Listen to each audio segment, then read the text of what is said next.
Good morning mga super friends. Tara, luto tayo ng Chinese food. Tomato egg.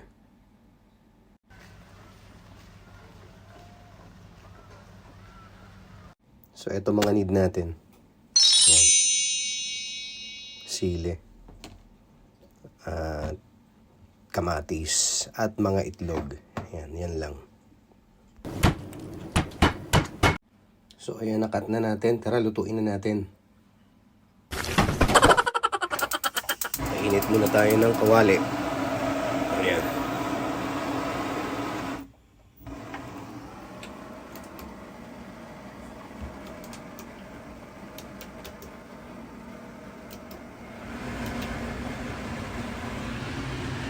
Ayan. Yung gasol nila dito guys, yung kanilang gas is metered. Ayan. Hindi katulad sa atin na may sariling gasol. Ayan. Sa kanila naka-metro. So every month siya binabayaran. Natin yung egg, scramble natin.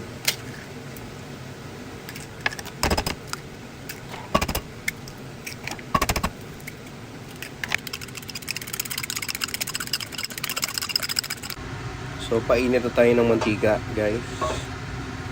Ayan, kung mapapansin nyo, nagyayelo ang aming bintana. Ayan. Ayan. Sobrang lamig.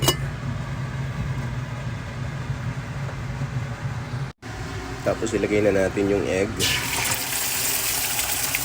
Kailangan mauna siya. Panghuli yung kamatis. Ayan.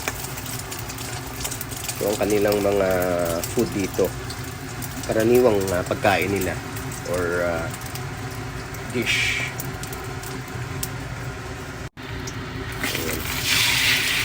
Kailangan wag siya mabuo. So, kailangan hiwalay-hiwalay yung kanyang pagkaluto sa egg. Mekas-mekas na si kuya yan!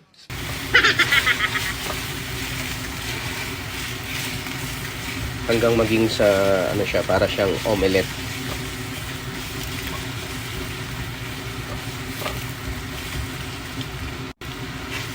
So, ayan. Medyo okay na siya, konti pa.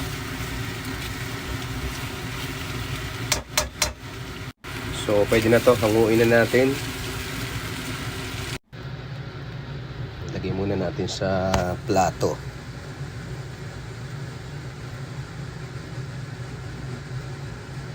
So painit tayo ulit ng mantika para isunod naman natin yung tomato o kamatis.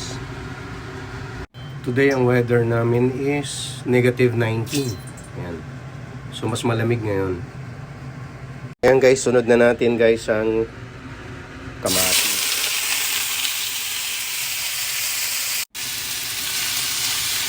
Mekos-mekos lang natin yan. Yan, mekas-mekas mo na yan! Halu-haluin lang natin.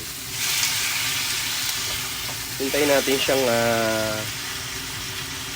magsabaw. Ayan, lalabas kasi yung yung natural juice ng kamatis.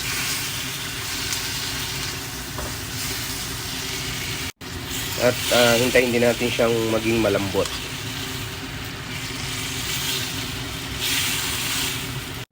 Nung nasa Pilipinas ako, pag niluluto ko siya, although maliliit kasi ang kamatis natin, tomato sauce yung ina-add ko. Nag-additional tomato sauce ako or tomato paste.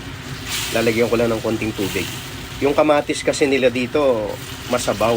Pag niluto mo ng medyo ilang minuto, ayan, lumalabas yung juice niya.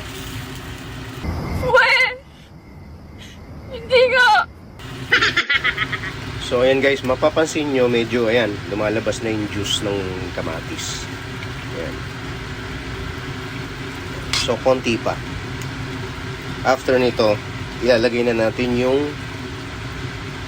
itlog. So nakalimutan ko ilagay yung sili. So ilagay na natin yung sili. Ayan. So i-low heat fire lang natin.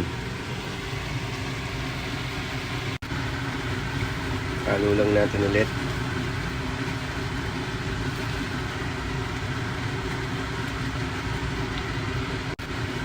Siguro mga 1 minute pa pwede na to. ilalagay na natin yung itlog na ating niluto kanina. Pero syempre hindi pwedeng mawala yung salt.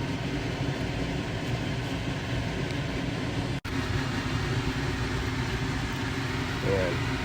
So kung mapapansin nyo, ayan, nag-juice na yung tomato o yung kamatis, masabaw na siya. So pwede na siyang ilagay yung itlog na niluto natin kanina. So imi-mix na natin. Ayan.